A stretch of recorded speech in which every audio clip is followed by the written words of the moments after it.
Good evening, good evening, good evening. My name is Richard Lewis Brown.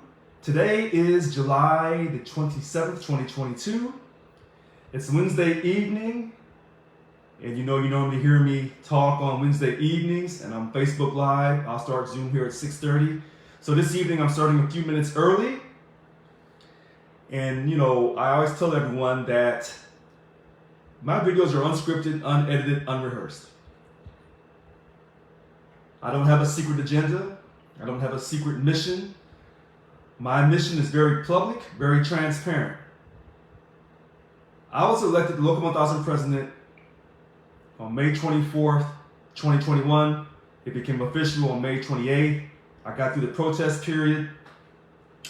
I was sworn in on June 27th, 2021. My first day was June 30th, 2021. A lot of interesting things have happened since I took over. I am your third Local 1000 president in our history for Local 1000. And it took quite a bit of effort to win an election that people said I could never win. And so I'm saying that tonight because the theme of tonight's video is, what are you willing to accept? But at first I told you about winning an election that no one said I could win. There are people who feel that what I'm going through right now, I cannot win. And I want everyone to realize that sometimes in life, when you go through great adversity and you feel like you cannot win, until the final decision is made, you must keep the faith. Thank you very much. And so, I'm starting a few minutes early. Anyone can ask me questions on Facebook, or you can go on my Zoom here at 6:30. I'm trying to do both at the same time. I'm starting early on Facebook because sometimes when I'm doing the Zoom, I'm more focused on the people on the Zoom than I am with people on Facebook. I know there's been people who've been texting me and emailing me with their problems, and I want to help you like you can't believe. Unfortunately, right now, I'm not able to give you my very best because of what Local 1000 is trying to do to me. But again, sometimes we think that we cannot win, that we're facing this great adversity and that there's no way out. But this is where your faith, they call it substance of things hoped for, evidence of things not seen. In my situation, my faith is being tested in front of the whole world. I'm going to say it for you again. Of all the things I've gone through in my life, my faith is being tested. How you doing, Jim? Is being tested in front of the whole world. I told you that I was put here by God and that I had a special purpose for Local 1000. And so now you see that people are trying to conspire to remove me from office. So I think a big question is, Richard, have you lost your faith? And so I ask you tonight, I haven't lost my faith. And so my question is tonight, what are you willing to accept from this union that historically has not been there for you? Are you willing to accept insignificant pay increases for the next contract? The continuation of management abuse? Telework abuse? Having your voice taken away if you voted for me to be your president? And they say that your vote is exercised, or your voice is exercised through your vote, and now they're trying to take that away from you. Do you feel like this is still America when that happens to you? What are you willing to accept from Local 1000? And so I put up on Facebook, if you want to contact me, to see how you can help me, that'd be fantastic. I have not given up. And I know a lot of people think, I see you, I'm letting you in the Zoom right now. A lot of people think that I've given up, but I haven't given up. And sometimes you have to be patient. And this is something that, even in contract negotiations, you have to stand your ground and say, I am willing to negotiate in good faith, but I am not going to allow certain things to continue like they have from prior contracts. Let me say it for you again. Sometimes you have to stand your ground. And you have to say enough is enough. You have to do that. And sometimes you'll face criticism from even your own supporters because they can't quite see what you're doing. And sometimes when you're being led by the Spirit, sometimes your actions are always not so transparent. Sometimes it appears that you don't know what you're doing. When you're being led by the Spirit, when the time is right, then everything manifests and everything comes out. Let me answer this question for people on Facebook, because a lot of people have asked about the HR1 process that I'm going through. It's not over, and hopefully when it starts back up, all of the hearings will be transparent. And if they're not transparent, it won't be because Richard Lewis Brown wanted to have them held in private. I ran on transparency in 2015, 2018, and 2021. I am your original transparent leader for Local 1000. You never had the Wednesday night calls on Zoom. You never had, hold on one moment. Hold on one moment. I'm trying to get people to mute themselves. Hold on. You never had all this transparency on how our union operated. Remember all those PowerPoint slides that I did on Wednesday night? And I told everyone to download it, to keep it for your record. So a lot of your questions are answered in those PowerPoint slides that I was doing. And when I stopped doing the PowerPoint slides, you stopped getting educated. Because now the union tells you what they want you to know, and that's not a whole lot. What they're telling you right now is we have to, quote, build membership. And they're absolutely right. We have to build membership. And that's what I was telling you from the very beginning. And the way you build membership is to not be about the political issues, because you're dividing your union. And I've said this repeatedly over and over and over again. And so tonight, again, what are you willing to accept? Now, some state employees feel like there's nothing they can do. Anytime you feel that there's nothing you can do in life, then you're willing to accept whatever the government, whether it's the federal government, the state government, or in this case, the union provides for you. And if you're willing to accept what they provide for you so that you can take care of your family, then okay. I would highly recommend that you fight, because this country was built on a fight. And I've said this repeatedly throughout the years. We're Americans, real Americans fight. We don't give up when we see controversy. We don't run, well, some of us do run from the fire. But to those who are truly sincere in helping others, you don't run from the fire, you run to the fire. And that's what I have done since 2012. Our union has been on fire. And so that's why I'm asking you, what are you willing to accept? Because I'm not willing to accept this type of status quo behavior. So when your union is on fire, you must run to the fire. You can't say, well, hey, send somebody else in. Because everyone's saying send somebody else in to fix the fire, to put the fire out. And then the fire just gets worse and worse and worse. And then those who are supposed to be putting the fire out are actually keeping the fire of the, quote, status quo going. So I'm taking my time and I'm explaining this to you before 6:30.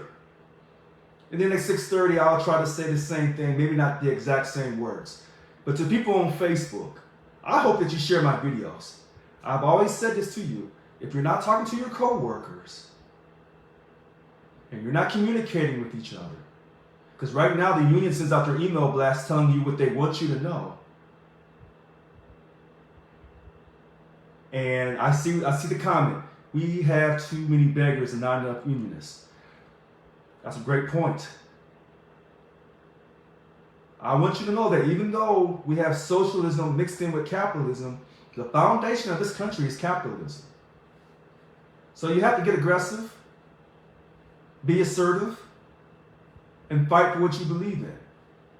And so we've asked people to always vote in our union elections. And now they're trying to take away your voice. And I want you to understand this. There are people who don't even like me, who do not like what's going on. But they're sitting on the sidelines and they don't want to get involved because they don't want to come across as being supportive of the things that I've been saying. Here's what I've said to everyone. If you want a 21% pay increase across the board equally for everyone, and you want your dignity to be established for the first time as a state employee, then there's only one person that you want as your president. You want to lead your union. And when I say all the others, I'm telling you 99% of other local 1,000 leaders will never tell you what they're not willing to accept in a contract. They have not told you that the state of California is not your boss. I have. And a lot of people would have never known about Annika Wall's idea about wanting to be the president if I hadn't given her that platform on Tuesday night. Local 1000 speaks on it. So a lot of stuff has come out, and all these people on Facebook and in the work site saying all these things about me, which is totally false. Totally false. I'm asking you, what are you willing to accept? Now, some people are willing to accept the same status quo. They don't care. They just go to work and come home. And even though inflation has gone up by 8% in 1 year, record number over 40 years, and we have nearly $100 billion in surplus, they're not willing to fight. They'll let us do it, the minority, the few. You know, like to say the harvest is great, but the laborers, this is how they said this. The harvest is great. God's love is great. But the laborers to get God's love are few. And why is that? Well, maybe that's just how God created it. Now, some people say, hey, we don't believe in God, Richard.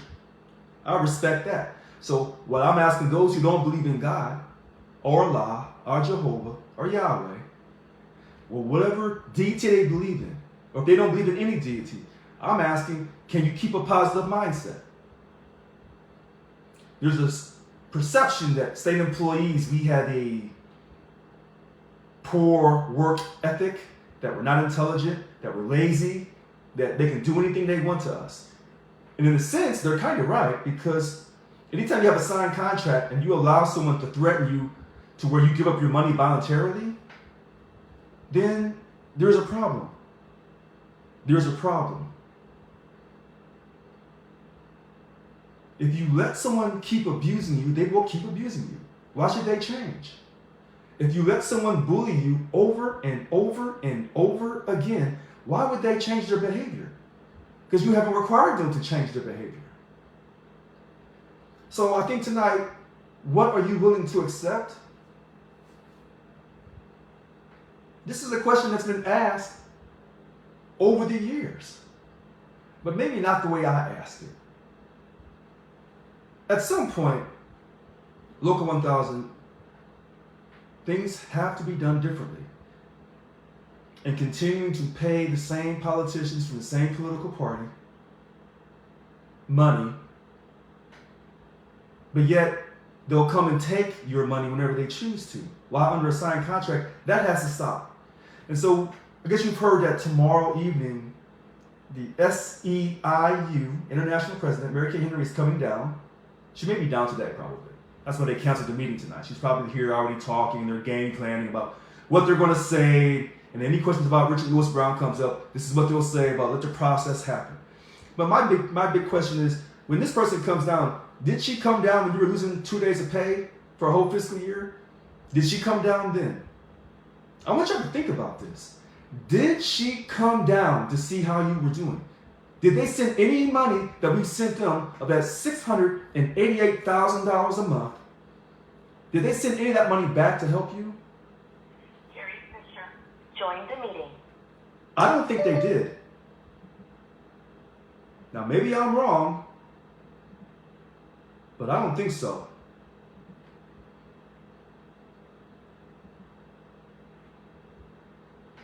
Maybe I'm wrong, but I don't think so.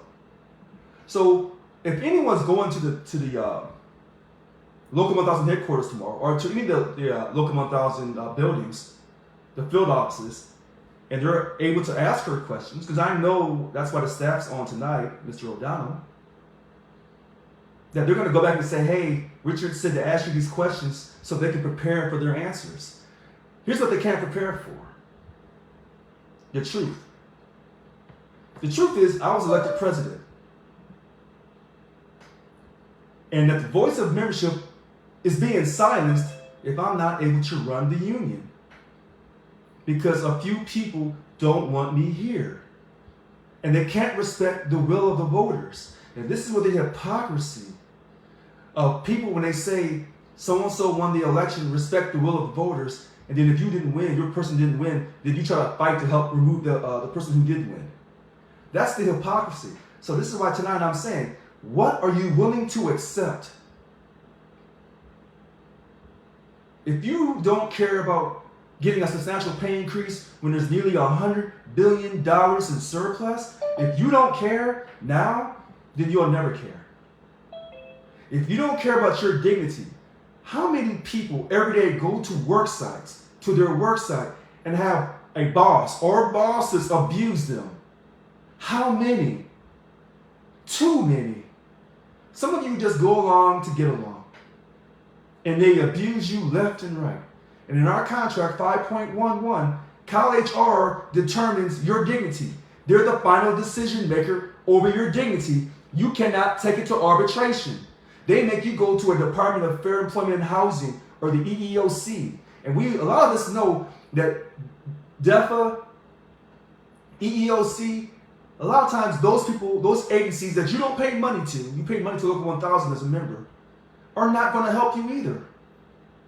So if your own union that you pay money to is not fighting for you and taking things to arbitration and letting the state of California know that the good old days are over, then it will continue to go on and on and on and on, the status quo.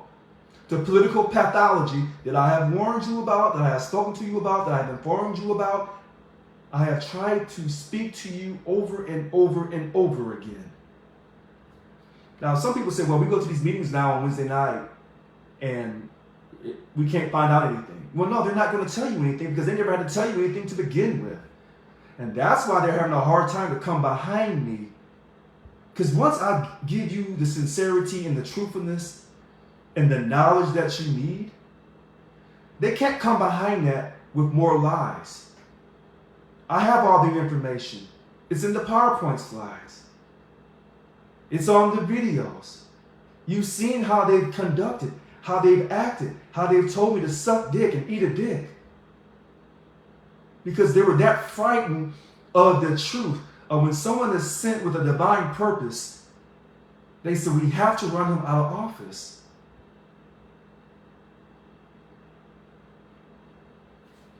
So at a certain point, I'm asking, what are you willing to accept? And as long as people are willing to accept being demoralized and being mistreated in the worksite, it will continue to happen. It won't go away.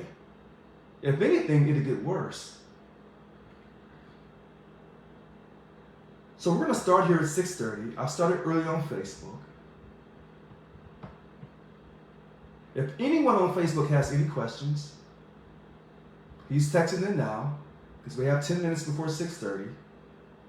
But I wanted to take my time and talk to people on Facebook because I know people come back and watch these videos later. I've always challenged any Local 1000 leader. Anytime these leaders want to do a video with me, and they don't have to try to attack me. We can just have a regular conversation.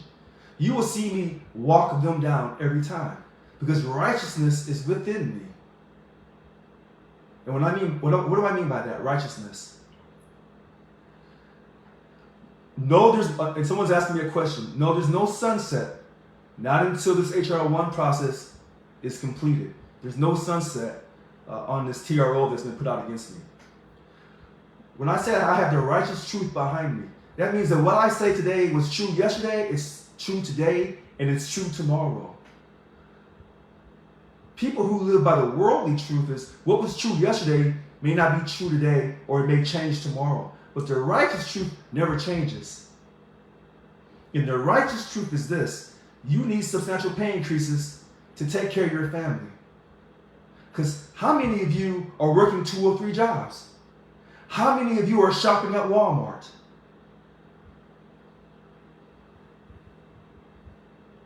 Too many of you.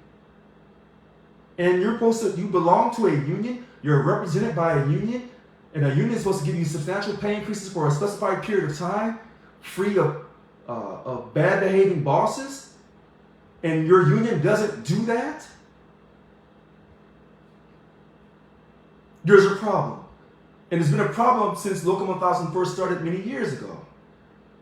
Because it takes a very special someone to fight the status quo, fight the powers to be a man or a woman of their word, have integrity, not accept a, quote, $15,000 one-time payment when they know that their dignity and what is right,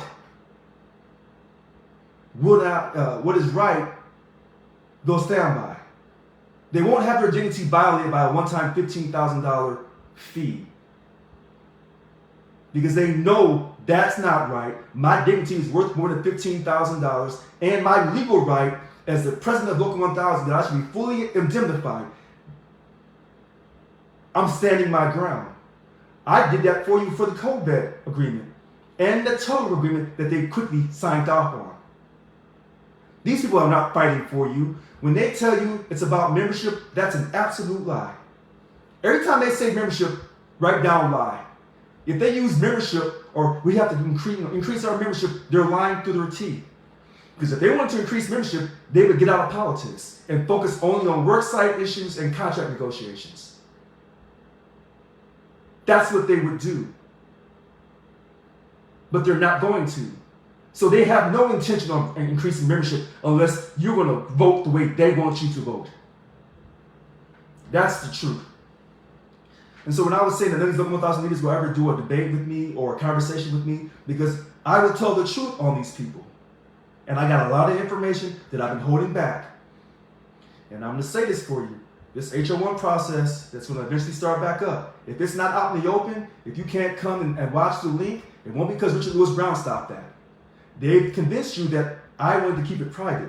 That is not the truth. When I had an attorney, the attorney wanted to keep that private.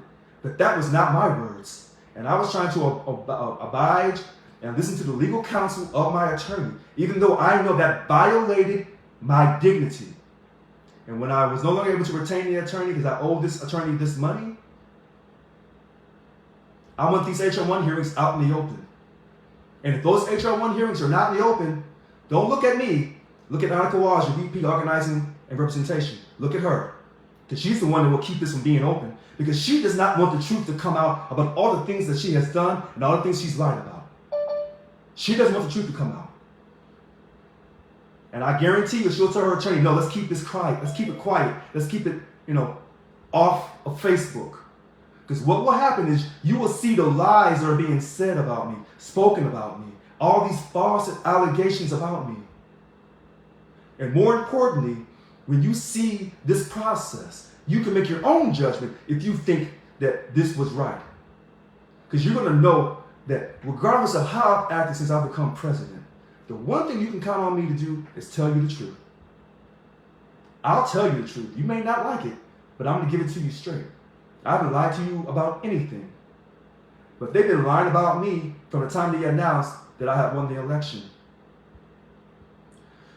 Scott Schmidt, dues are too high and the return on investment is not worth it. I'm sorry, I don't mean to say your name, Scott. Sir, you're correct. The dues are too high. I have failed to not reduce dues on day one by 50% because that was my intention. When I saw the full financials, I still believe that I could reduce it, but I was being hit with the COVID issue, along with the prison closure at CCC. And we know we have to fight to keep jobs. That I wasn't able to reduce your dues by 50% on day one. That troubles me. Everything else I've done, or I was getting ready to do immediately. And I'm glad about the jobs at CCC. Someone said there's other prisons that are on the closure list. I don't know if that's true or not. And someone said, what about the Freedom of Information Act? If there are prisons on the closure list, they have to announce that. But it brings a bigger question about, they were giving me a hard time about trying to fight for those jobs in Lansing County. And now they're saying that people in DMV may lose their jobs. People in other agencies may lose their jobs. So when I was fighting for Lansing County, I said, while you're under a signed contract, no one should lose a job. That's what a union does. That is what a union does. It gives you job security.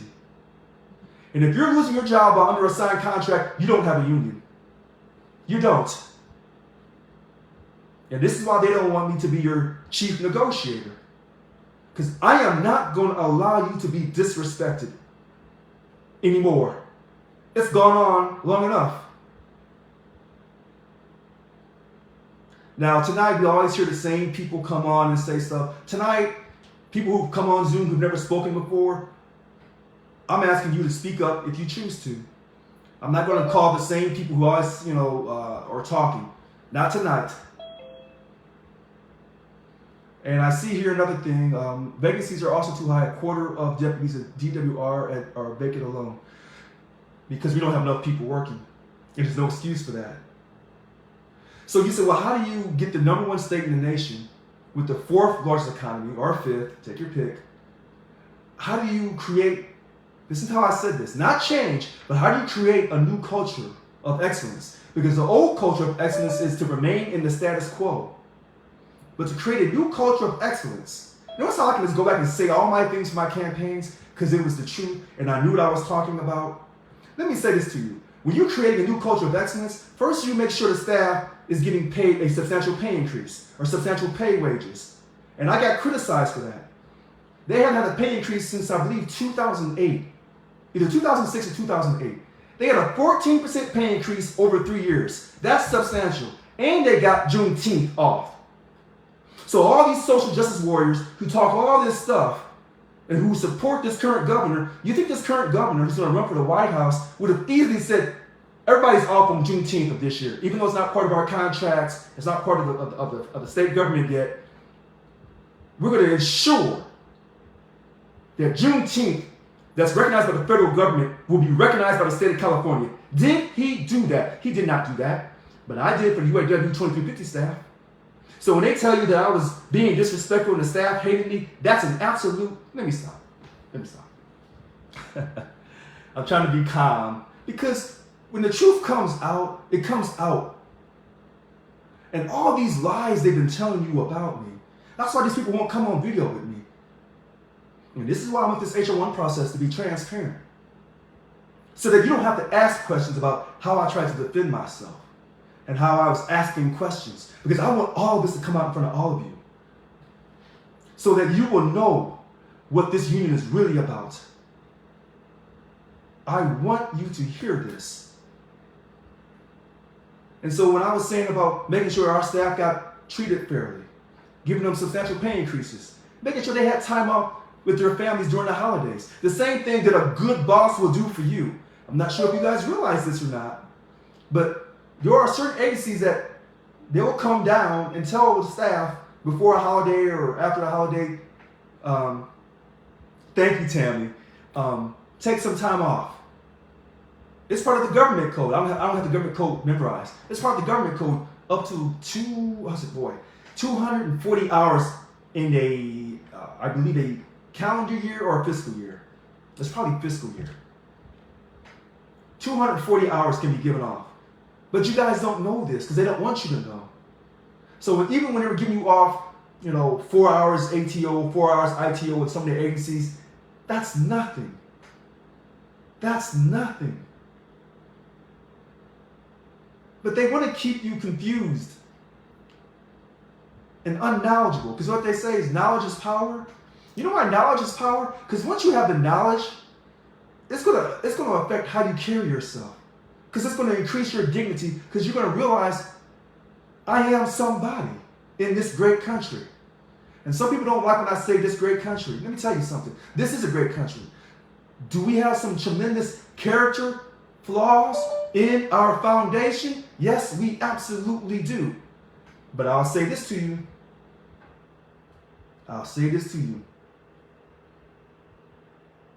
This was the country I was born in.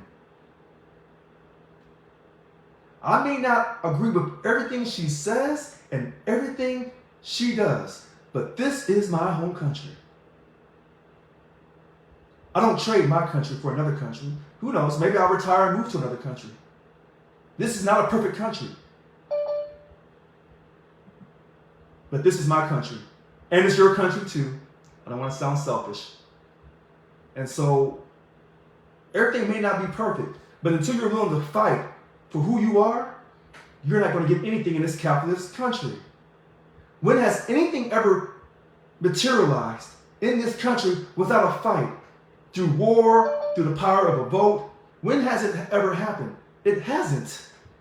Because when you're trying to get something of great influence, something that's going to matter for the years, for the decades, for your grandchildren and their children, it's going to require effort.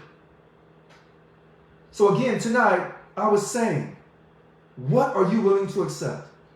Now, some people have reached out to me through text, through email, and I've asked them to do things, and they've done it. And they're saying, well, what next? Just be patient. They thought that this situation, Richard Louis Brown, would happen really quickly. No. I know I'm right. And just because I'm right doesn't mean that the hearings, this HR 1 hearing, and the lawsuits that I'm faced with by DLC President Billy Hall, doesn't mean that I will get a victory. And I've said this, there's a lot of people in the prison system convicted who are innocent.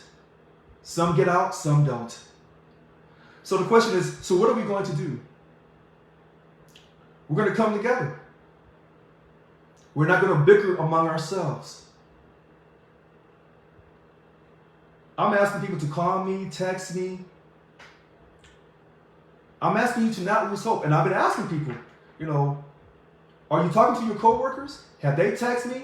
Do I have their email addresses? Do I have their email authorization to email them? For you to know how hard I'm fighting for this, because many of you voted, is one thing. But it's your colleagues in your office. And I know that even though you're not going to work, many of you are teleworking, you still have phone numbers to people. That's right. We cannot give up hope. What they're trying to do is demoralize not just me, even though they know they can't demoralize me, but they're trying to demoralize people who support me. Whether they voted for me or not, anyone who has supported me, who has defended me, they want you to quit the union. Let me say it for you again. Anyone who has supported me or defended me, they want you to quit the union. They don't want you speaking out against them. Because once you have too many people speaking out, you create this momentum. With a leader or without a leader, you create this energy that they cannot contain, that they cannot manipulate. So now I said that I don't want to call anyone tonight that I normally call on. I want people who normally don't talk to raise their hand, or people on Facebook. I'm trying to watch the Facebook text. I want them to speak out tonight. I want them to speak out. They can ask me anything, because remember, I don't script, and I don't say, well, I can't talk about that, or, well, legal things I can't talk about in detail. That I can't do. I can't reveal my strategy and how we're going to fight through all this, because that would be stupid. But the key tonight is, what are you willing to accept? That's the key tonight. What are you willing? If you don't want a 21% pay increase across the board, then don't worry about it. If you don't mind your boss abusing you in the workplace day after day after day, then don't worry about it. If you're saying, well, I'm not worried about the union, I'm just going to look out for myself. Okay. Don't complain about the healthcare premiums going up. I don't want to hear no complaints. I'm dead serious. If you don't mind your healthcare costs going up, you don't mind getting a 1, 2, or 3% pay increase. Now, I will say this. There will be a pay increase. But then people always say, well, Richard, when they give us a pay increase that's maybe worth something, they always offset it. So I'm going to go back to the UAW 2350. When they got their 7% pay increase per year, Oh, I can't even remember exactly how it went. But I think it went 7, 3.5, something like that. But it was substantial pay increases. There was no offset. I didn't try to offset them. Why would I want to offset them? Why would I not want to make sure they had a substantial pay increase? If I'm asking the same thing for myself and for you. Because if I didn't, then I'd be a hypocrite. And as great as that contract for UAW 2350 is, it could have been much better. But that's a private issue, but that's going to come out too. See, there's a lot of stuff I'm holding back on. I am not a hypocrite. And so when they tell you that, I'm doing all these things wrong, financial malfeasance and all this, that's an absolute lie. And so they try to bring up all of my past and all this and that.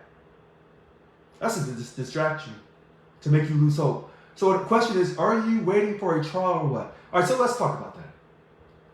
The HR1, the internal process for disciplinary action for Local 1000, that they have these allegations against me, Annika Walls and Michael Gus, that's not over with yet.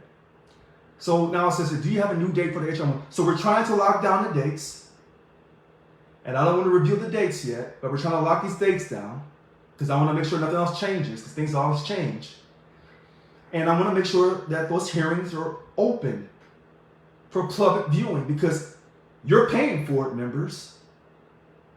And I want you to watch this process. And if those hearings are not open, you can blame that on Annika Walls.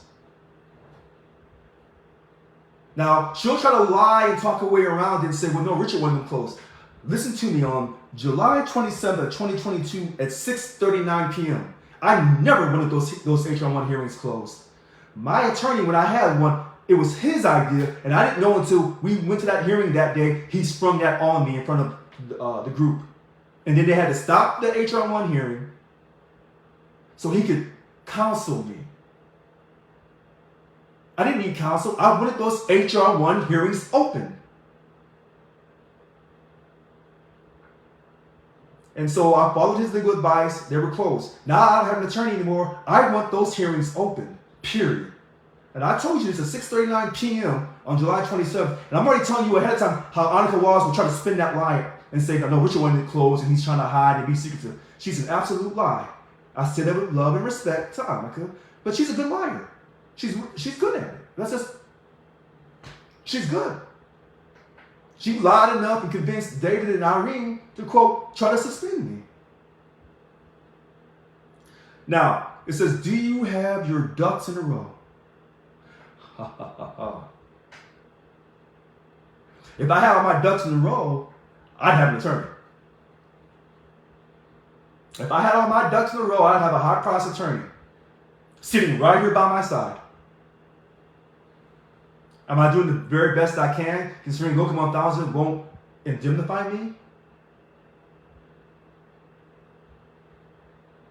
Yes, I'm doing the very best I can. So when you're saying all your ducks in a row, that's a subjective question. Some people say I don't have any ducks in a row, I have any game plan, blah, blah, blah. But until you have all the information, you don't know exactly what I'm doing. What I'm simply trying to tell you is I'm giving it to you now.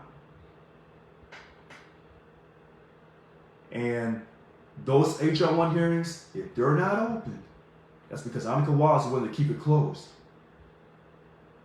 Don't believe not one word that she says. In fact, let me stop.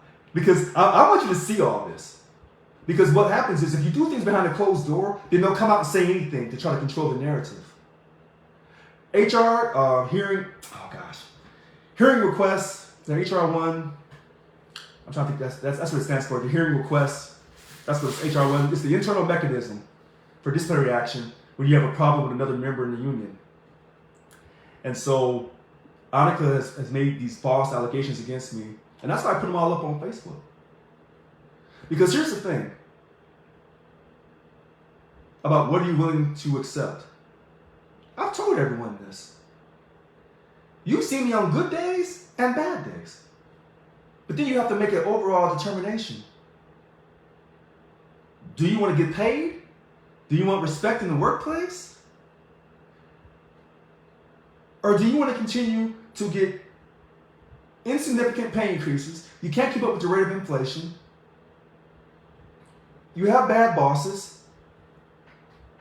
We won't even talk about the COVID issue. I don't want to get you started on that. The telework issue. So, okay. So, some things I have to say. There's some things I have to say. And then, the things that legally I can't say, I won't say. But some things I am going to say. And I want this out. I want these HR1 hearings to be transparent. And someone said, well, hey, if your lawyer was trying to help you, why would you, say this about him? I'm telling you the truth on what I wanted. But I also followed the advice of counsel when I had it. But it violates my platform. 2015, 2018, and 2021. Everything has to be out in the open. Period.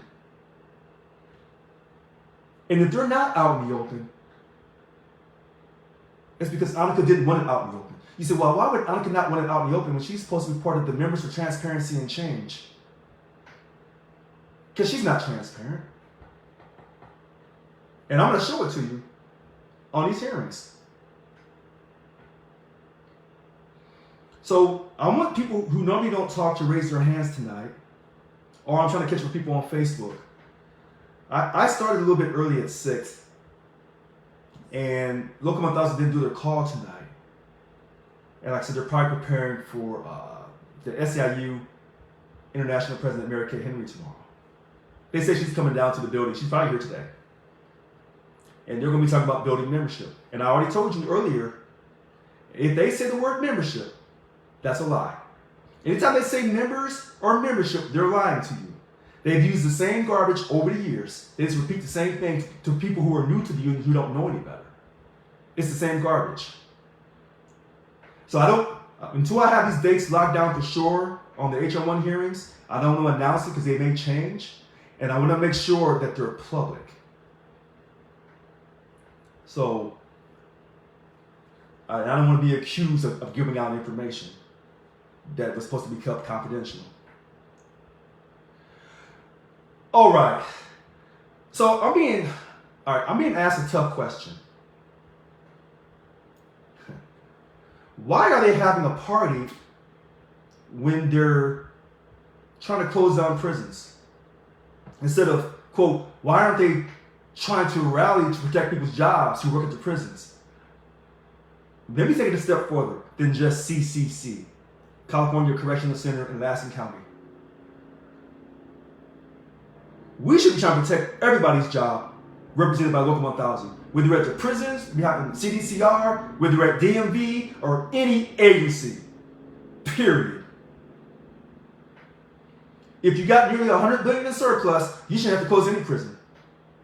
Some people have told me, the smart people have told me, they cannot close the prison. They can just, quote, refurbish the prison, repurpose the prison, keep employment numbers high, make a recommitment to the rehabilitation programs, like the firefighters program, the #1 across America.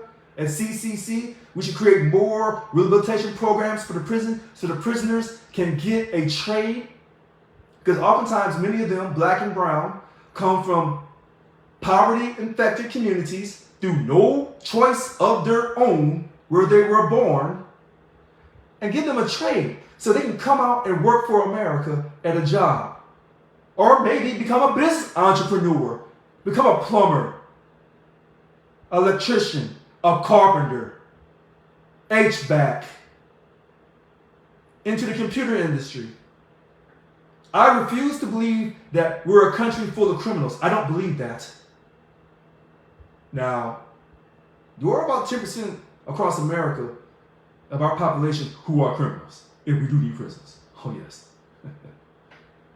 But not to the extent that we have them. Hopefully I've answered that question. Now, I see 2 hands raised. I see 2 hands raised in the Zoom. I'm trying to keep up with the questions on Facebook. I'm going to say this again. We should not be losing jobs, particularly if they say we're going into a recession. We should not be losing jobs when we have nearly 100 billion. And I want you guys to understand this. When they say 97.5 billion, that's nearly 100 billion. This is what they're telling you. You know it's probably another, I don't know, 5, 10 billion tucked away somewhere.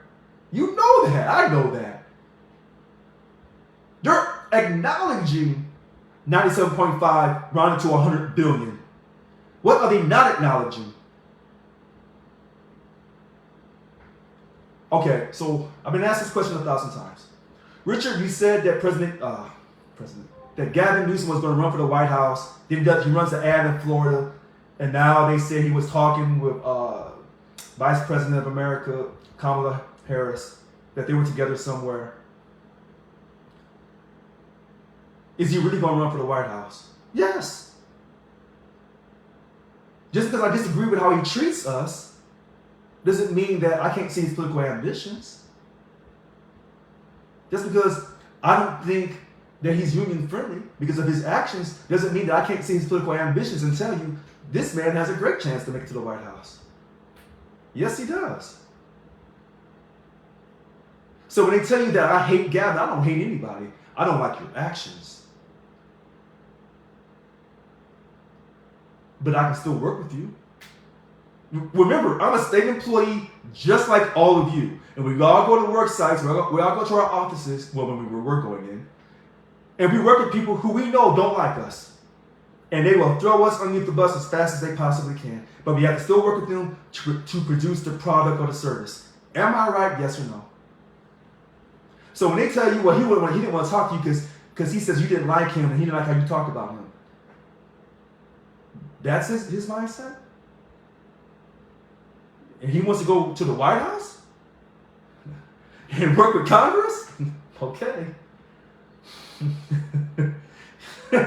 Wow. It's interesting. I was told inside things about him. And I don't know if they're true or not. But he'll probably run for the White House. He has a great chance to win the Democratic nomination. Now, back to these jobs. No one in Local 1000 should be losing jobs while under a signed contract. Now, I see a person on Facebook. Are you sure that you want me to bring you on video? If you are, send me a text again saying, yes, bring me on the video. And I see another person asking to be brought on video. Sometimes people make mistakes when they do this. So if they really are serious, I'll let them come on video here on Facebook with me. Then I see 2 hands raised here on Zoom, and I'm going to let them talk briefly. But I want people who normally don't talk to speak tonight.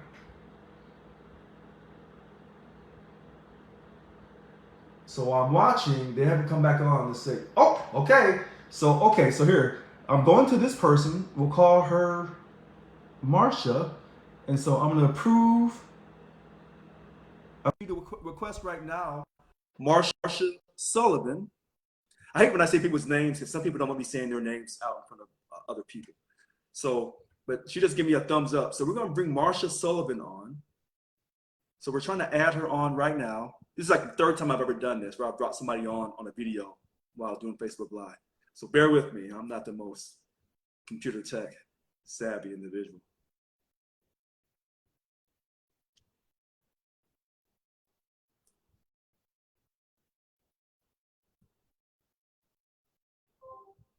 So we're trying to add Marsha Sullivan.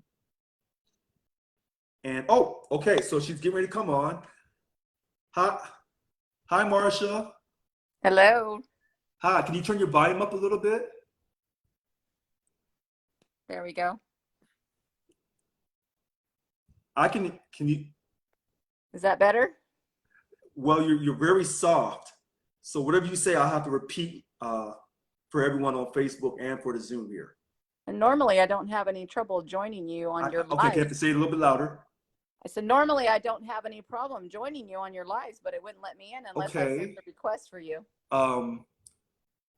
Okay, can you hear me? Yes. Okay, so what is your question? My question is just, I'm just want to hurry up and get all this over with for you, Richard. I'm Okay, just so hold on, so, hold on, hold on 1 second. Hold on 1 second. Okay, I'm say it kind of, again. I came in the middle of what you got going on. I always try to be active in your lives. I'm just so upset at all this is going on and that you're going through this. Okay, so Crazy. hold on 1 second, Marsha. I just turned my volume up on my phone and I'm still having a hard time trying to hear you. Can you turn your I'm volume sorry. up on your phone as well? Yeah, it's up all the way. It's up as far as it's going to go, Richard. Okay, so here, let me see if I can, so my volume on my computer is turned on loud and my volume on my phone is turned on loud. Are you on your computer or are you on your phone? I'm on my phone. On your who? On my phone? Okay, so you have to go and turn up your volume on your phone a little bit. Yeah, and I'm doing that on the side and it's up as far as it's going to go. No, okay, okay, but I'm talking to Marsha Sullivan on Facebook. She's joined me on video, so I'm trying to get her to turn her volume up on her phone. And I got it up all the way. So I'm sorry if you guys can't hear me, but that's okay. Go Oh, ahead. I at least I want to listen to what's going on. okay, I cannot. Okay, so listen to this, Marsha. I cannot hear you. Can you put it in the text what you're trying to say, and then I'll say it in front of everyone. Okay. Her audio is good on. Oh, okay. So wait, your audio is good on Facebook. That's what I'm being told. Okay, so what did? Okay, so whoever heard her on Facebook, type in what she said. We can hear her. Okay, so I can't hear her. Can you? Can y'all tell me what she said? Can anyone please tell me what Marsha Sullivan said?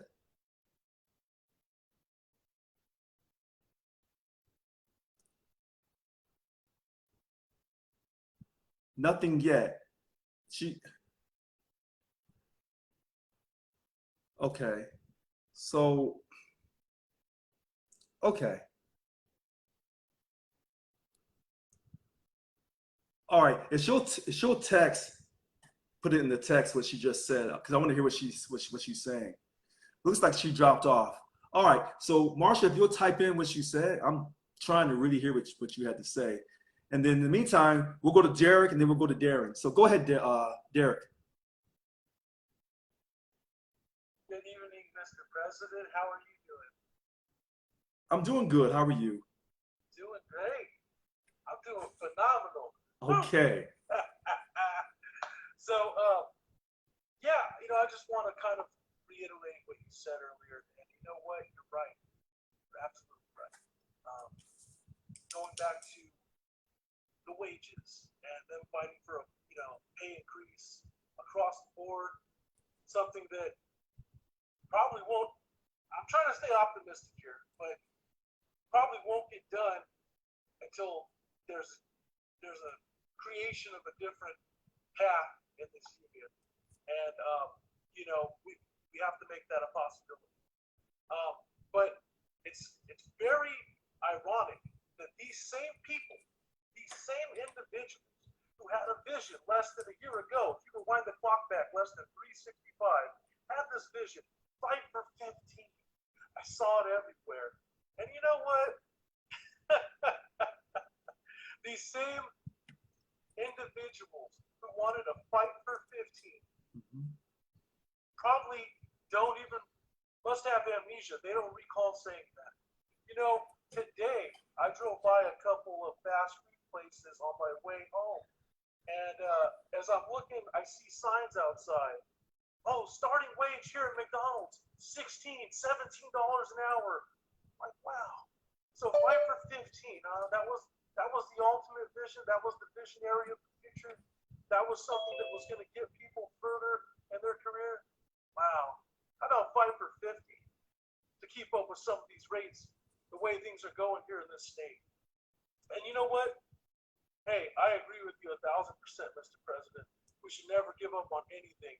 If you want to be the best you can be, if you want to be a great leader, a great president, a great congressman, or even a great mayor, better start fighting for more than 15. Thank you. Have a good evening. Oh, well, thank you. And I'm listening to, and I'm trying to see what the rest of Marsha Sullivan, for not hearing me. I'm sorry, you were going with you. We voted, and I want you back. What more can we do? Okay, so let's go to what Derek said. Our union was part of that political slogan, political platform, political agenda, fight for 15. Listen, it's a righteous idea, to help people get more money. But that's a political platform that many people in our union don't believe in. And, that was from one particular political party and not from the other major political party. So now you see signs at McDonald's for 16, 17 because they're trying to attract workers. That Fight for 15 was kind of a failed program. And then the long story of it is, it sounds righteous to get people paid more money, $15 an hour in low-wage jobs. It does sound righteous. It is righteous.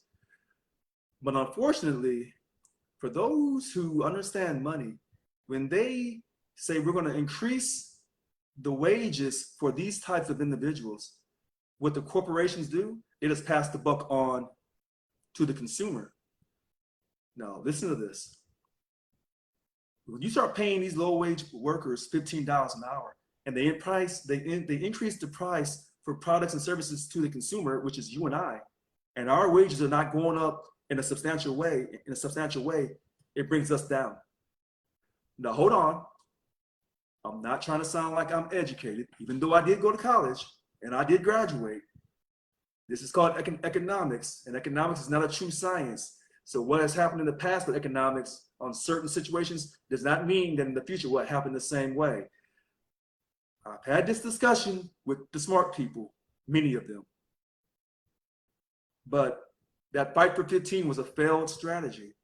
But that was a strategy from actually Mary Kay Henry from SEIU International in DC. That wasn't our political platform, that was their political platform. But since we're an affiliate, we have to carry out their political agenda, which is why when I was elected by the voters, Marsha Sullivan, thank you. And you can please text me, Marsha, 408-207-2339, so I can tell you how you can help me more. When the voters elected me, they knew they had a problem. The status quo people knew they had a problem. And so that's why they were saying, hey, that's why it's going to come out. It's going to come out. It's going to come out. All right. So when he says fight for 50, it sounds kind of crazy, but not really. Here's my only thing. And I told people this, and then I'll go to the next hand, Darren. I'll say this really quickly. Let's suppose we were able to get a 21% pay increase across the board for everyone, along with GO pay and COLA. We get it done. I would give businesses a year to 2 years, 3 years, so they could slowly try to increase the cost because they know that state employees got more money. But that would be running a big risk, because you could have other people try to enter that industry and grab all the business with new customers at a lower price. That's the way a free market should work. But I said this is economics, so you're never quite for sure how things are going to work. It's the same thing. I think the Fed, was it today? They increased the interest rates for the 4th time, I think this year, because they want to stop inflation.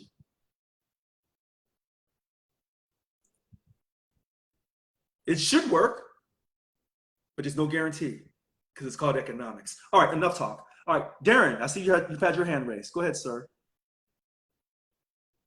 President Brown? Yes, sir. So actually, I'm actually glad to see Derek on this call, because I think he had a fellow union member by the name of Upright Waters was checking on his status as of this afternoon. Glad to see Mr. Roque right here, as he should be. So, President Brown. Yes. I have a question.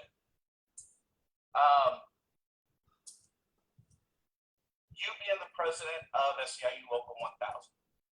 We have 3, correct me if I'm wrong, vice presidents, right? That's correct. Vice president of bargaining, vice president of treasurer, Mm-hmm. and vice president of organizing, right? So does Okay. vice president of those positions, does that mean president? Just putting it out there. Just putting it out there. I want everybody to kind of see, see where I'm going here. Well, here, listen. Oh, okay. So real quick before, thanks to Ty Johnson for telling what Becky asked, COLA, cost of living adjustment, or cost of living allowance. And our contract from 2000, the last time we had one was in 2007, July 1st. It was a cost of living adjustment. To ordinary people, we call it cost of living allowance. Second thing, what you just said, the vice presidents, does that mean president? No, it doesn't. Each position has its own duties. That's it. Go ahead. Gotcha. Okay. So, and I have another thing I'd like to kind of bring up because we have some alleged chair that has been self-appointed. Okay. Some way, somehow. Okay. And, and this is one of the things that as membership we're kind of confused on because we've never officially received a definition of what this alleged chair supposedly is. And what I mean by that is we'll go to Merriam-Webster's dictionary. Chairman of the board. A principal officer of a corporation who presides over its board of directors and oversees its activity by bringing forward for discussion and action problems arising from conflicts of interest. Okay. Problems of stressing financial stewardship, policy questions, growing out of operating decisions, or by setting up sound board procedures and securing competent board members. But aren't we a member-elected organization?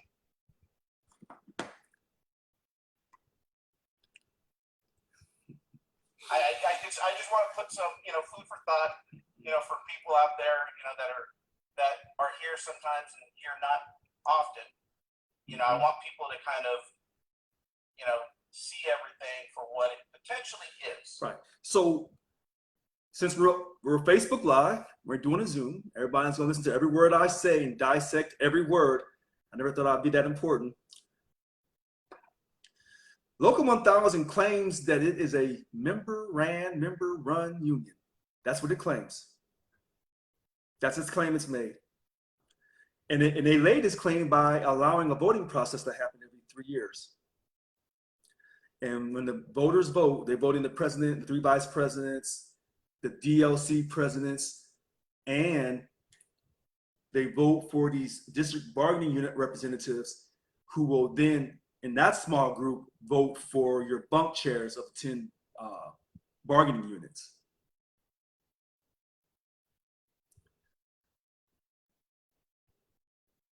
So people have a direct link to vote for the president, the vice presidents, and the DLC presidents, and the DBERs. Gotcha. Yeah. So because we're on video, and because, Billy Hall has this lawsuit, DLC 744 President Billy Hall has this lawsuit against me that he doesn't want to drop. And actually, I can tell you this. This is public information. August 19th is supposed to be a court date, and I think September 2nd. So if you go to the Sacramento Superior Court website, Department 27, Stephen Gerbisher is the judge's name. You can see him doing all this talking to his attorney that ironically the union's paying for it with your money. So now, before you hang up, Darren, Marshall Sullivan makes a great point. First, let me clear up what I just said. The August 19th and September 2nd lawsuit, you're going to hear me say this openly for the first time on July 27th at 7:07 p.m. The lawsuit is not just against me. I've never really wanted to admit that. The lawsuit is against all of you and international. So the lawsuit that Billy Hall has brought against me, and he's made Local 1000, which the members make Local 1000, and SEIU International. He's brought the lawsuit against me and the other two. That's the first. Let me clear that up. The lawsuit is really against me, but he's named the other two so that he can go after them as well. Now, they haven't told you that. And because I told you the Sacramento Superior website, because this is all public knowledge, I'm not giving you confidential strategy or anything, confidential information or strategy information. You can go to the Sacramento Superior Court website, Department 27, Stephen Gerbisher, and you can look at the lawsuit he's put against the union, myself, and SEIU International. You can look it up. I don't have anything, when I had an attorney, we were going back and forth. When I had attorneys, we were going back and forth through legal documents.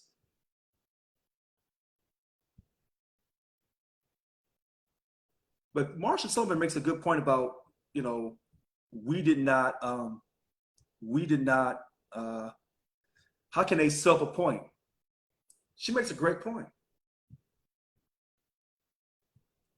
She makes a fantastic point. How can they just self-appoint? And then, they'll say different things. Now, someone is asking, didn't Local 1000 offer you $15,000? Now, this person didn't start here at 6 o'clock with us. I talk about knowing my dignity and knowing my legal rights as the duly elected Local 1000 president, that I'm supposed to be fully indemnified.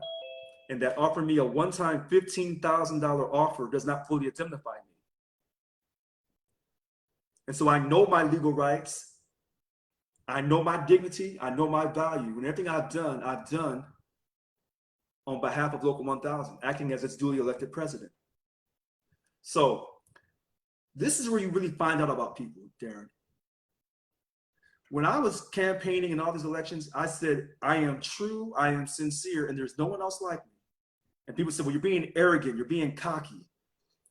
Well, this is just my impression or my value that I recognize. If I don't recognize my value, Darren, everyone on Facebook and on Zoom, then how are you going to recognize it? I know what I'm worth.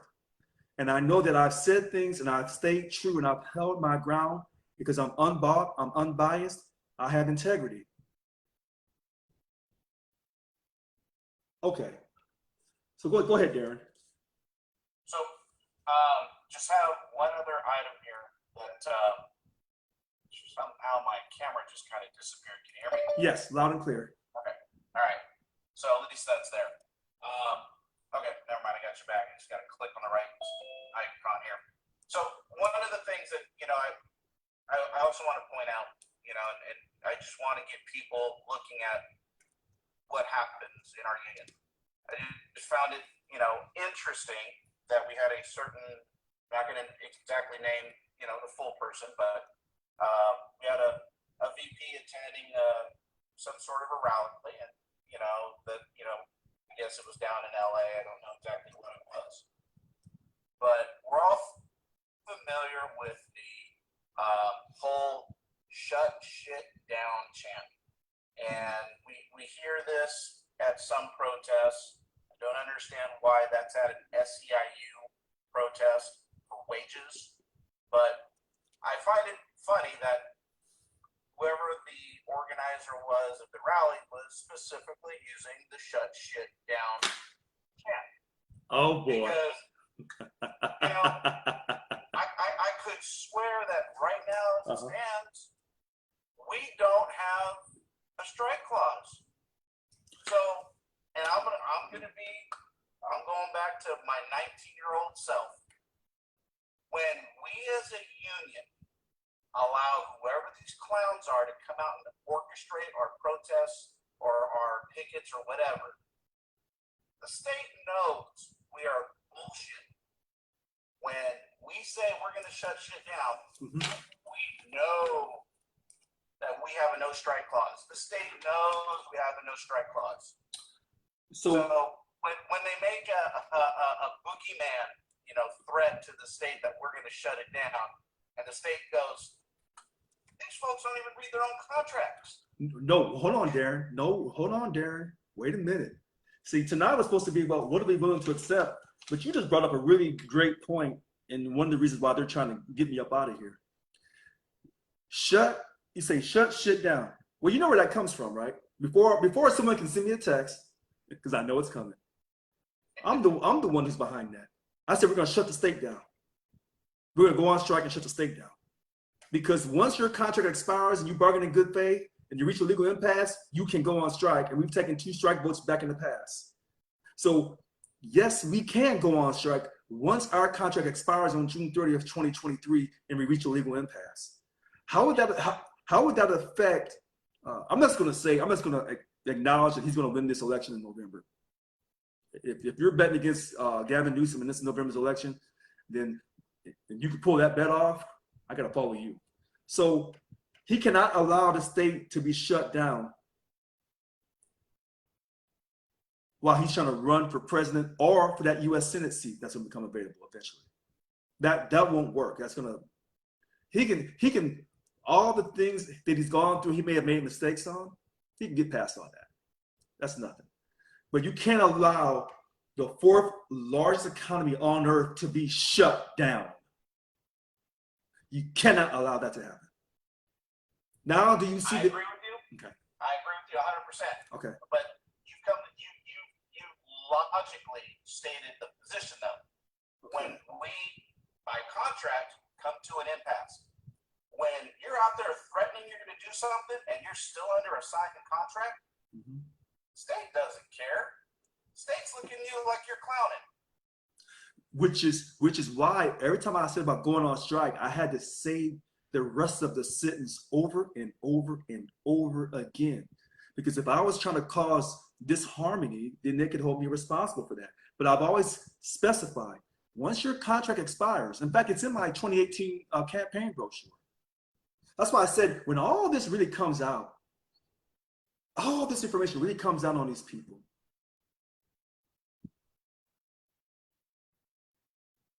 I'm not the one lying. I don't have a secret agenda. I don't.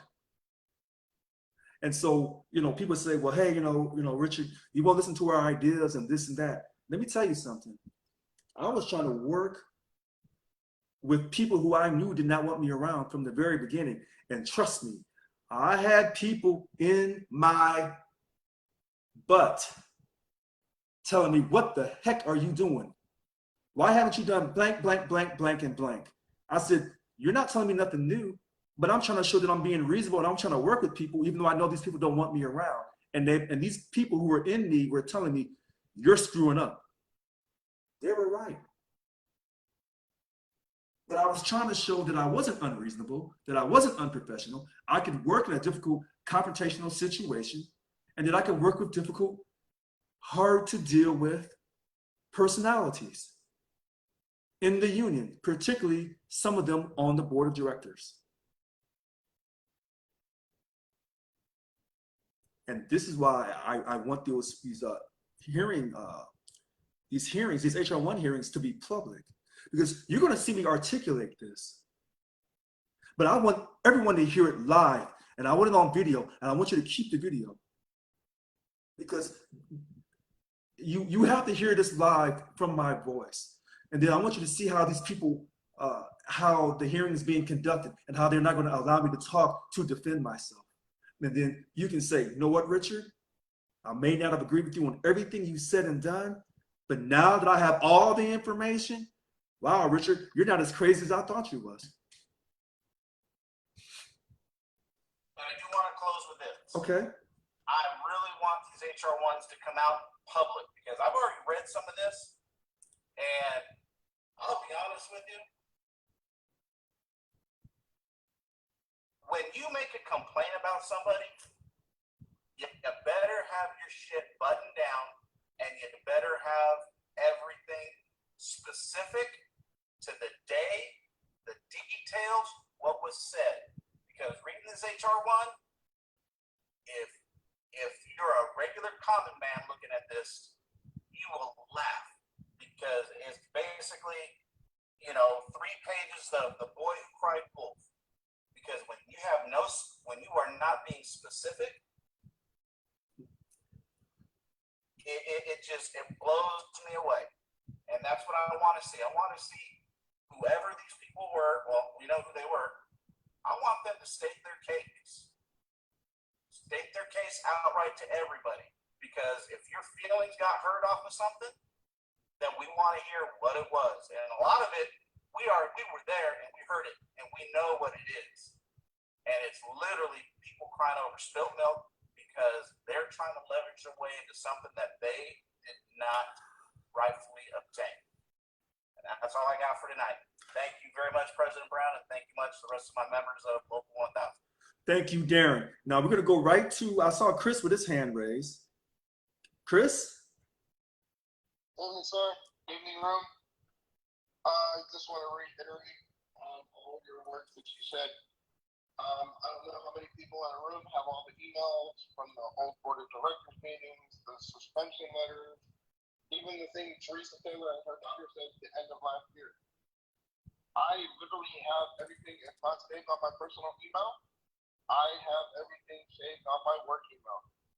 These people, they just want to kick Richard out, but Richard was the duly elected president. And how Darren was saying about the HR1s and stuff, it's funny because I've read most of that stuff because I'm one of the debuggers for my DLC for the cooks. And Richard's right. When our contract expires, if we do all walk out, Governor Newsom, he's, excuse my language, shit out of luck.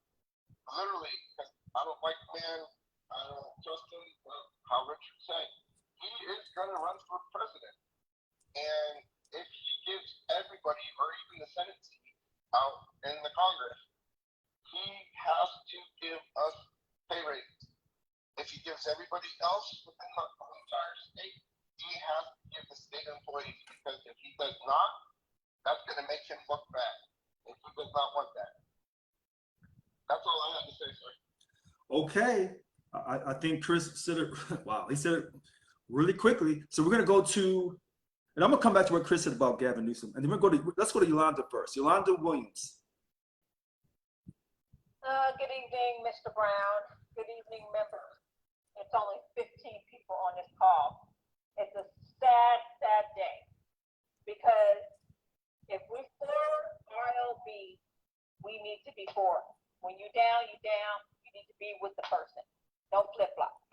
It goes to show. What's really going on with some of our people. Okay, that's what I want to say on that. Now, the HR1, it's true. People have put in HR1 and they ignore the individual. And the reason why I say they ignore the individual, because I did it. Okay? They're not speaking to me on the fact that I called them out on the money Teresa Taylor took. Mm. Okay? So, and that's $1,803 or something of that nature. Okay.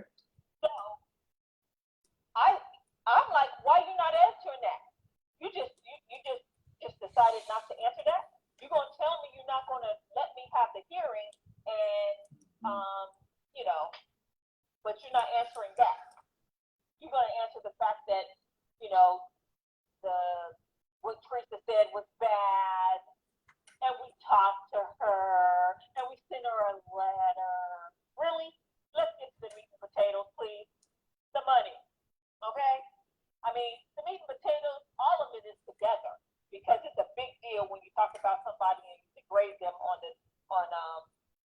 public like that, okay? So I'm saying 1803. That's our money, the hard-earned money that we put in, and they just giving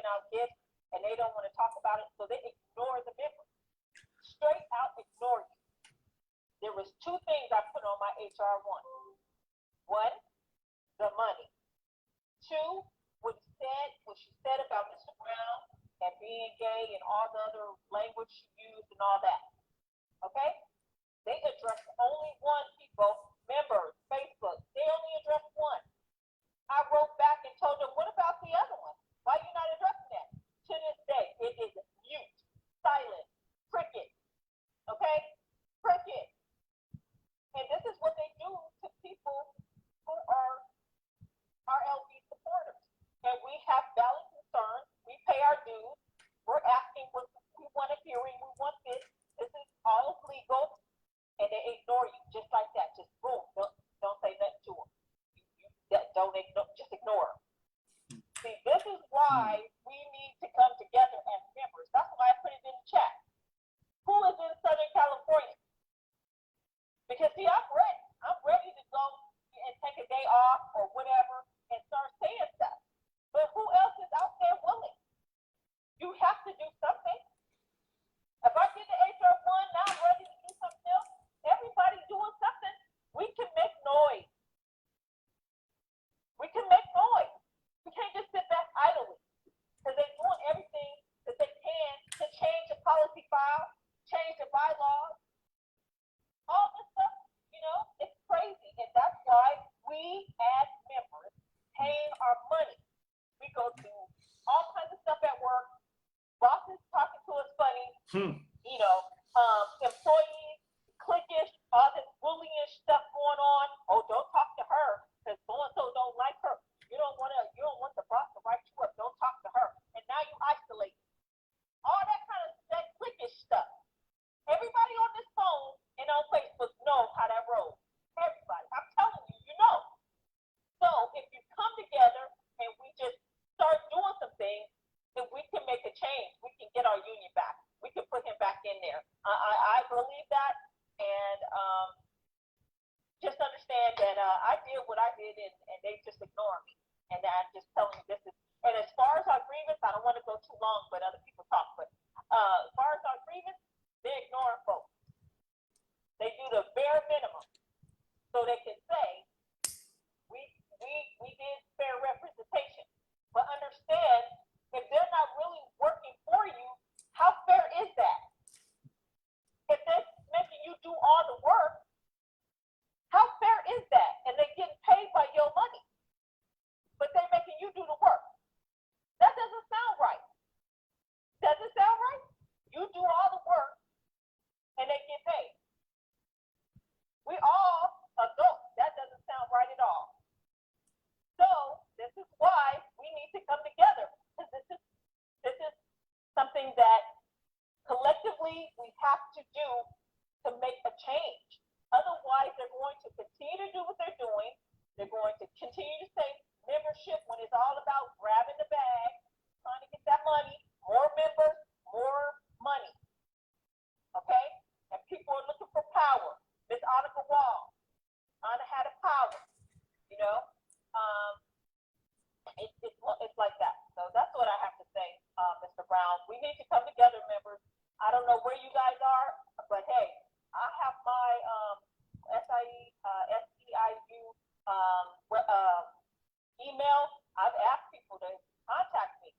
Nobody contacts me, but everybody is upset. But nobody tries to do anything. I'm like, wow, I'm ready. I'm willing, but I don't have nobody with me. So I don't know. Okay, Mr. Brown, I'm done. So Yolanda Williams is 1000% correct. Yolanda said a key word. Well, everything she said is key. But she said something that grabbed my attention. First, I want to see if I can make Yolanda smile. She said only 15 people on the Zoom. Well, you know what? 15 is a good number because 1 in 5 is 6. And I was born in the month of June, which is the number 6. In fact, 15 is a good number because I was born on the 15th. And so if I take the month of June 6 and add it to 15, I get the year that I was elected, 21. Hopefully that'll make everyone. You know, that's a good, that made me. Listen, because you know, I know Yolanda's from the Midwest, and people like us from the Midwest, when we talk, we're considered sometimes angry, and we're not. We're just expressing ourselves. But if we don't do it in such a perfect fashion, a very, very calm, very subtle voice, then people think that we're trying to create problems. And we're not trying to create problems. But she said something else that people from the Midwest, we know all about. Flip-flop. Some people say they're with you until times get tough and then they're gone. And this is why people from the Midwest, this is where my number 4 comes into play. For the 4 seasons. The fall, the winter, the spring, and the summer. I'm a 4 seasons type of guy. If I say I'm gonna be your friend, just ask my ex-wife, she'll tell you. If I say I'm gonna be your friend, I'm your friend for life. I may not be the greatest ex-husband, but when I say I'm your friend, I'm gonna stick with you to the very end. Then she talked about something else, something I've kind of forgotten about. She says that money. I didn't realize that $1,803, that Teresa Taylor gift in 2018, and then the $4,528 gift to Margarita Maldonado in 2018 because they lost their election campaign bids. Well, actually, Teresa didn't run, but Margarita ran again and she lost. And then Margarita ended up getting paid $160,000 to be the chief of staff while she was a state employee. So somehow she must have went on leave or leave of absence from the state so she could collect that kind of money. And, you know, the former president, you know, justified it by saying these people, these 2 ladies had a viable service and a great work ethic and it was the right thing to do. Imagine if I'd have done that. Imagine if I had given somebody that type of gift. But she makes a great point on that. And then finally, the killer point, the take-home point. Fair representation, they hide behind it by Local 1000 because by the Ralph C. Fields Act, they have to give you fair representation. Define the word fair, and then, like Yolanda said, you do all the work for the grievance.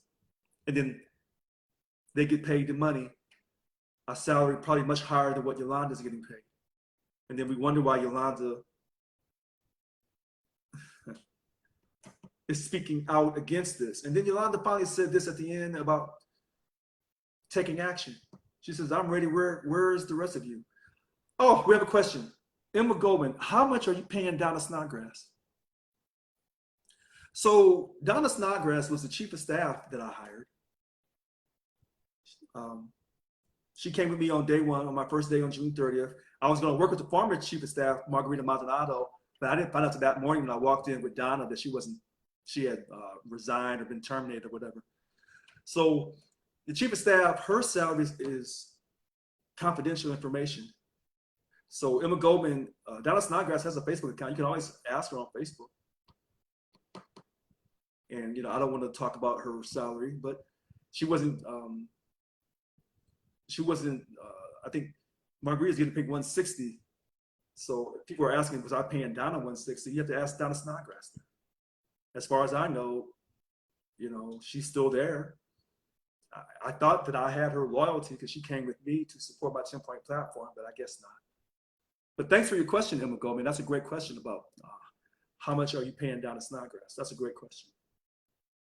That's a confidential question, and I don't want to be releasing management's salaries because that's, quote, confidential information. But you can always contact the union. I'm sure they'll be glad to tell you. Yeah, contact them by email. Why is Margarita's not confidential? Margarita's is not confidential because it was leaked out. And she's no longer there. So her information was leaked out. Maybe if people hadn't been questioning me on finances about the credit cards when I was, you know, getting my shirts dry cleaned and stuff so I would look presentable, maybe all this information would have been kept, nothing would have been leaked out. So since it's been leaked out so much about Margarita Maldonado, and I think the situation with her was she was still a state employee making $160,000 or whatever as a chief of staff. So Emma Goldman calls me a coward. Okay, so Emma, I don't know if you're calling me a coward or Margarita a coward or Donna Snodgrass a coward. I don't know which person you're calling coward. But, you know, I want people to hear this because Emma Goldman is on Facebook. You go to her Facebook page or his Facebook page, or if it's not a he or a she, maybe it's a non-binary. I don't know. but you can go and you can talk to Emma Goldman about why he or she or he, she, or non-binary is calling me a coward. All right, so we see a hand raise. Roxy Walker. Hello, President Brown. Hello, Roxy Walker. Now, you know I became a steward because you asked me to. I hung on because you asked me to. Did I ask you or did I beg you? Which one did I do? No, you asked. Okay. Okay. All right. When this all got started, DMV was at least on the chart. We are now back where we were before this all began. Oh, wait. Wait, I don't mean to cut you off. I want someone to make sure that they copy Emma Goldman calling me a coward on Facebook. Because I've been saying, I've been going through all this tremendous harassment on Facebook and no one believes me. So I want someone to make sure they copy that. All right, so go ahead, Roxy Walker. So DMV has now become the stepchild again. Okay. They were gung-ho and they were ready to go. Okay. So now, I'm telling you that a lot of people want to drop. Yes. And they actually told the union when they came out that the only reason they haven't was because you asked them not to. Now, I work in a very large office. So, at some point, when you feel like it, come on down to Lancaster DMV. We have a lot of support there. I tell you what, hold on. And a lot of them are only hanging on because you asked them. Okay, so hold on 1 second. You got my attention. I received your message. And you're in Lancaster, correct? Correct. All right. You do have my phone number, right? Yes, sir. It's done. Okay. That's done. If you've had the courage to not quit, and those people down there have not quit because of me, then I'm gonna bring myself. And that's not the exact words I want to use. I'm gonna bring myself to that Lancaster DMV. What's the address of that Lancaster DMV? 721 West Avenue L6. West Avenue L6. L6. Now, someone else has been in my behind about getting to these work sites. I'm not going to allow that person to come behind you and then scream at me again. I will be at this Lancaster DMV 721 West Avenue L6. And it won't be long either. That's a promise. You have a lot of support there. Now, you'll be surprised. Now, will management allow me to come inside your break room? Oh, I'm sure. As long as you let them know you're coming, I'm absolutely positive. Okay, so can you set that up for me to say, hey, we're gonna have someone from the union coming to the break room. What time is the breaks at Lancaster for lunch? We have 2, 11 and 12. So I need to be there by I guess 10:30, and then I'll stay. You said 11 and 12, right? 11 and 12, yeah. And 11 then to 12 and 12 to 1. And 12 to 1, and so I'll stay till about 1:30. So I need to be there by 10:30, and I'll stay till 1:30. I don't want to be in nobody's way. And then you have to text me so we can schedule the day. Now, Lancaster from Sacramento is, you know what? I know where Lancaster's at. So you're gonna text me, and we're gonna make this happen. And I got 6:36 p.m. on July 27th. 6:36 I will p.m. talk to her tomorrow and set that up. You got my word. I will be there. It's 7:36. It's not 6:36. Forgive me, 7:36 on July 27th. Thank you very much. Okay, it's done. All right. Richard, this is Jerry Fisher. I'm on a cell phone. I don't have a hand to put up. No problem. Go ahead, Jerry. Go ahead, Jerry. Okay. Yes. Thank you.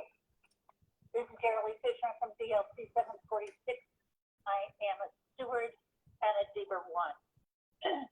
I want to let you know that last night I attempted to tune in to the steward call. And I not only didn't get a notice of it, so I could get in, but I discovered there were others that were selectively perhaps chosen not to get the invite to steward's call. Now, steward's call to me is something that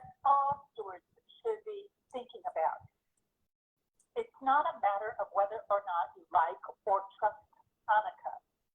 It is a matter, though, of keeping all of the stewards pretty tuned in, or at least as tuned in as we can be in this political atmosphere.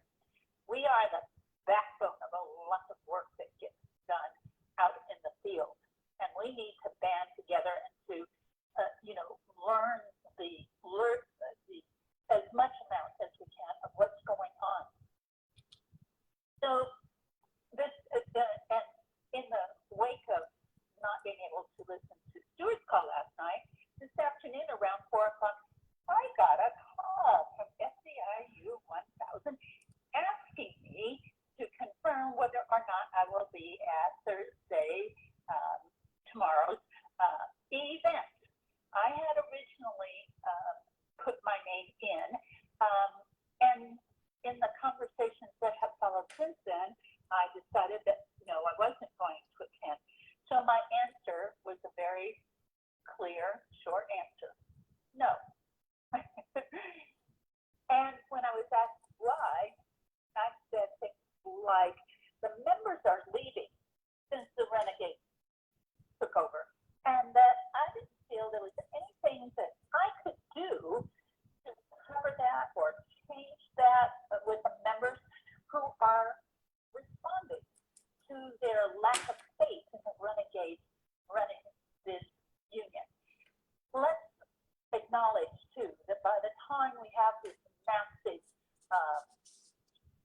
exodus, that when we have this all straightened out, we're going to have our work cut out to ask them to come back. And I'm aware of that. And probably many of you also. But I really do think there's, outside of wrangling the renegades, and taking them out of action, which I'm not going to do, I don't see that there's any one thing that I could do or not do that would make more members want to come to the membership, or actually I should be saying those that aren't members, to come back or for the first time to become a steward or a member. And I really, hold on a second, incoming here.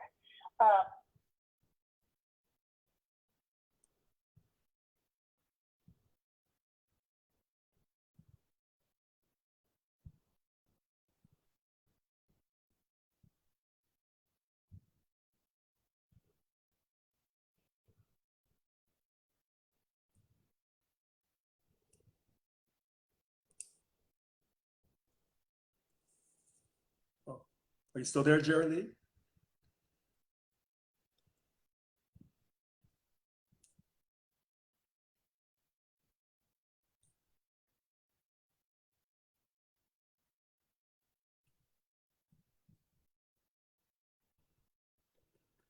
So Jerry Lee?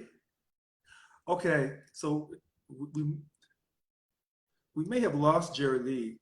All right, so we had a passionate call from Roxy Walker, and I'll be visiting Roxy and people in DMV in Lancaster. Probably, I don't know. I don't know exactly when, but it will happen. That's a guarantee. And you say, well, how will we know? Oh, you'll know. You'll know. I'm not worried about that. And I'm glad that she called, because normally she doesn't call in. And I want more people who normally don't call in to call in, because sometimes you hear the same people talk every week. And so I try to say things to inspire people, to get them to talk. I see people on this Zoom that I normally don't see. They have my phone number. They text me sometimes as well. And some of them have already given me some help. I'm going to acknowledge that.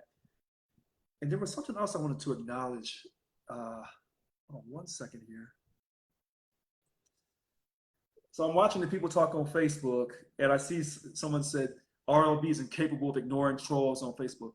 No. I always want to recognize people, whether they're trolling me or not. I still recognize people, and that's the one thing people like about me. I give everyone the limelight.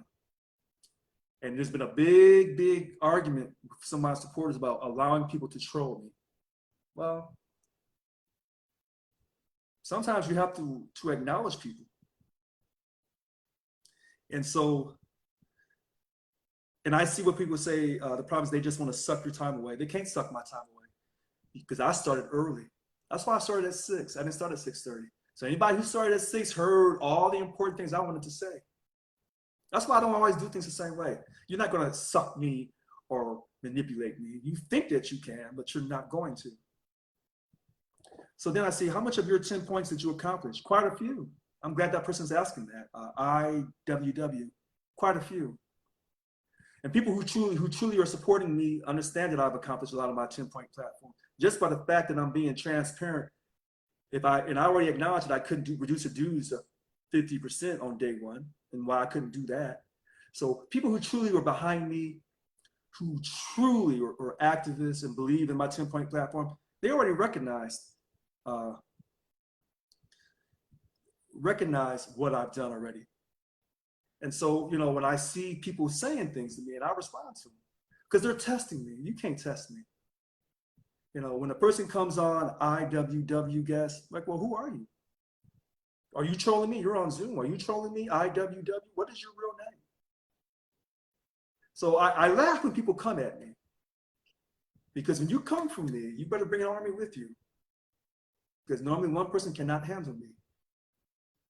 And I'm speaking the gospel of the righteous truth anyway. And so, you know, I smile when people are saying things.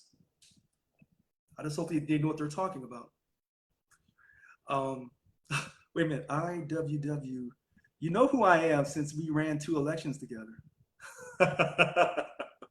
Okay. All right. So, you know, listen, I laugh with people. I hold so much back. And people sometimes will take shots at me because they know I won't put them on blast. You know, when I ran in 2015, I ran by myself, even though I had a candidate running with me, Jackie McCullum, and I didn't get a lot of help back then, but I got some help. 2018, I got some major help. But both of those campaigns resulted in a loss. But when I had to work by myself and God put me by myself, that's when I actually won.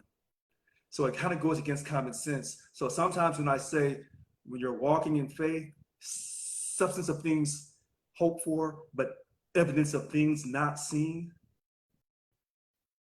it goes against common sense. And this is why when you try to figure out why God is doing what he's doing, you can't quite figure it out until it's all been revealed. And sometimes God doesn't reveal everything to you right away. And I remember how depressed I was when I didn't have anybody to, quote, to run with like I had in 2015 with one person, or I couldn't endorse no one like I did in 2018 with 3 other people. I didn't have anything. So when I ran this time, I was completely by myself. But some people would say, well, hey, you wasn't hindered either. You didn't have anybody in your ear trying to tell you what to do all the time. You did what you had to do. So, but let me say this, because I've had fun tonight.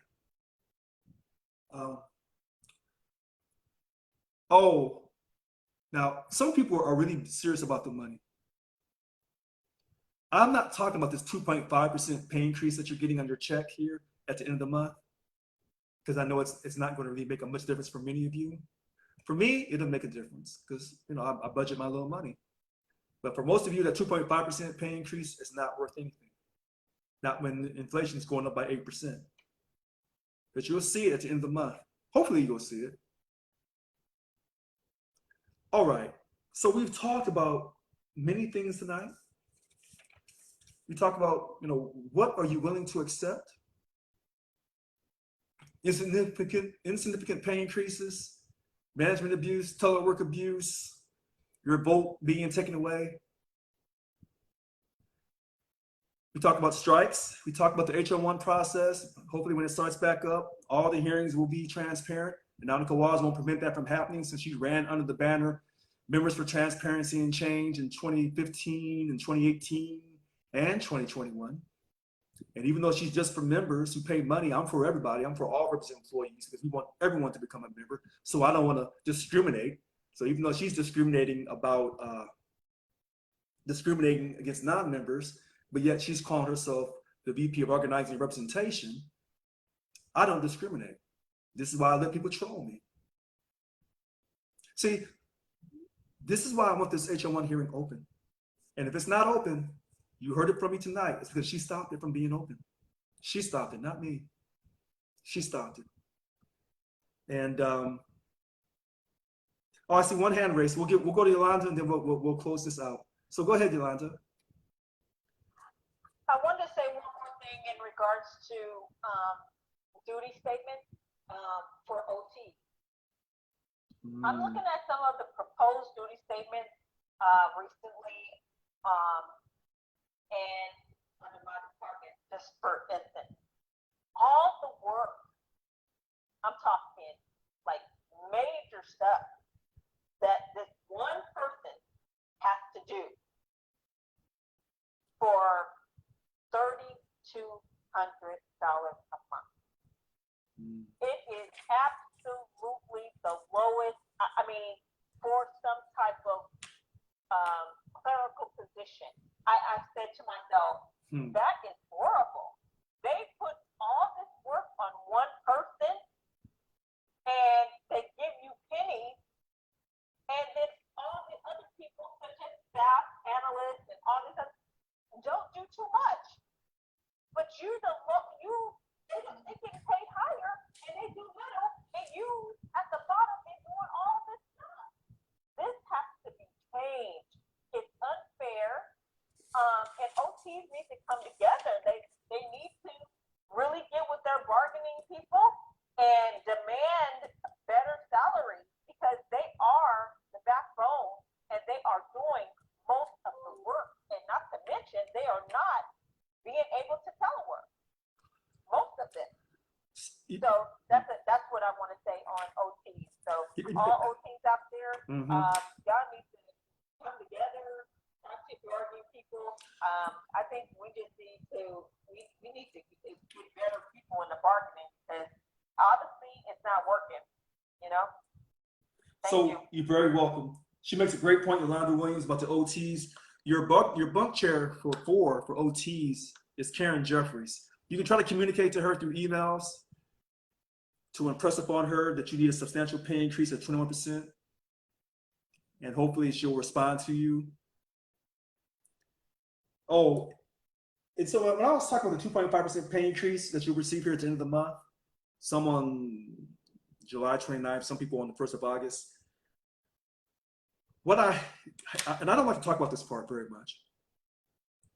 The 3.5% OPEB deduction that's going on. Other post-employment benefits for retiree health care. See, our union gave up that guaranteed right to have our retiree health care paid for, and they decided to bargain it and start paying money into it. That was a mistake. That was a mistake, and I said it years ago. I was the only one saying that. In this next contract, that OPEB is going to stay there, if not go up to 5%. You can book that, unless I'm your chief negotiator. Okay, book it. $750 on July 27th, 2022. That 3.5% OPEB will be there in the next contract, unless I'm your chief negotiator. And they'll probably raise it to 5%. Finally, let me say this. I knew the more people talk, the more they lie. So Emmett Goldman says, don't you have a temporary restraining order? Yes, I do. That's on the Sacramento Superior website. Everybody knows that. From declaring yourself Local 1000 president. No, I'm still Local 1000 president. But I didn't declare myself Local 1000 president tonight. And nobody heard me say that tonight. So Emmett Goldman, you lied. And now you're saying, and entering any Local 1000 property. I'm not going to a Local 1000 property. So you're lying again. And I do have respect for the law. I served the country, Emmett Goldman. Did you? So before you come talking to me about respecting laws, and I serve this country, I want to know, did you serve the country? Which branch? Did you or did you not serve this country, Emma Goldman? I don't want y'all to say I'm mad. Maybe I am a little mad. Anyway, it's been fun tonight. We've had some true people come on tonight. And as the days grow along, you find out who's with you and really, really who truly has your back and those who don't. So I want to thank everyone tonight. When we get those, hopefully the HR1 hearings will be public. If they're not, you can follow Annika Walls for that. And once those dates are verified and they're public, those two things together, the dates are verified and they're public. Those two things together, not individually, but together, when all that is verified, you will know. And you'll be able to follow and you'll be able to see all these things live. And then the truth, and all that truth is going to come out. And if I'm not allowed to say all that truth, it's going to come out. It's still going to come out. All right, 7:53. Today is July 27th, 2022. I want to thank everyone tonight for coming on Zoom. I want to thank everyone tonight who's been on Facebook, who support me, who've been, quote, handling the trolls. And I don't like to call people trolls. So Emma Goldman and anyone else who doesn't like me or whatever, I won't call you a troll. You're just doing your job to cause confusion and disruption and dissension and distrust and disharmony. And you're doing your job really well, Emma Goldman. And I respect that. I truly do. You're doing your job, and I'm doing my best to do my job, and let God's will prevail at the very end. Make it a great day in the #1 state in the nation, with all respect to Missouri, California, #1 state. All right, I'm signing off. July 27th, 2022. I'm Richard Lewis Brown. Inspire the impossible. Mwah! Love y'all. Good night. Good night, Mr.